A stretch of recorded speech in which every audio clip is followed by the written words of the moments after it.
Sa gitna naman po ng rumaragasang Marikina River, nawala ang isang lalaking naliligo. At mula roon, nakatutok live si Sandra Aguinaldo. Sandra. Yes, Vicky, ngayon nga buong maghapon naging makulimlim na may manakanakang pag-ulan dito sa Marikina City. At naging abala po ang Marikina Rescue Team sa paghahanap sa isang lalaki na pinaniniwala ang nalunod sa Marikina River. Isang inang naghihintay sa anak na hindi siguradong babalik. Nakatanaw si Gloria Raceli sa ilog ng Marikina kung saan huling nakita ang kanyang anak. Bandang 3:30 ng hapon kahapon, tumalon raw sa ilog ang anak niyang si Jerome, 22 anyos, para maligo. Naganap ito sa Barangay Tumana sa Marikina City kung saan din sila nakatira. Humihingi pa nga yun ng saklolo eh. Wala na rin makasagip dahil sa lakas ng ng ulan at saka hangin at saka yung tubig. Hindi raw nakainom ang kanyang anak at marunong lumangoy, pero lubha raw malakas ang agos ng ilog kahapon.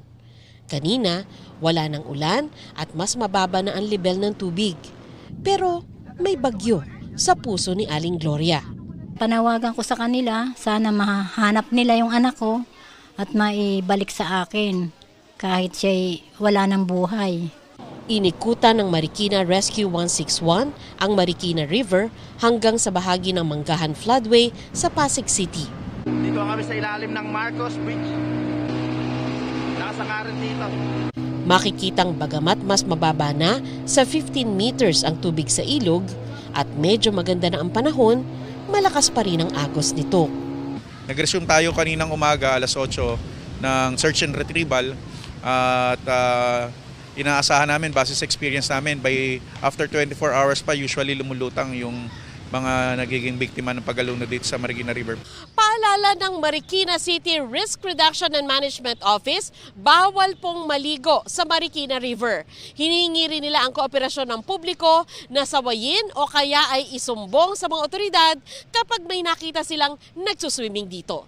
Tumutulong rin ang Philippine Coast Guard at ang rescue team ng Barangay Tumana sa paghahanap sa biktima.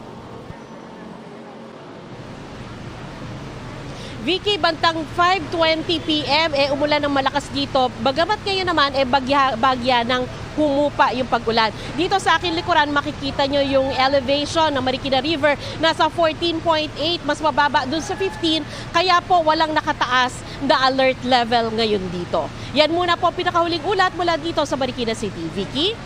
Maraming salamat sa iyo, Sandra Aguinaldo.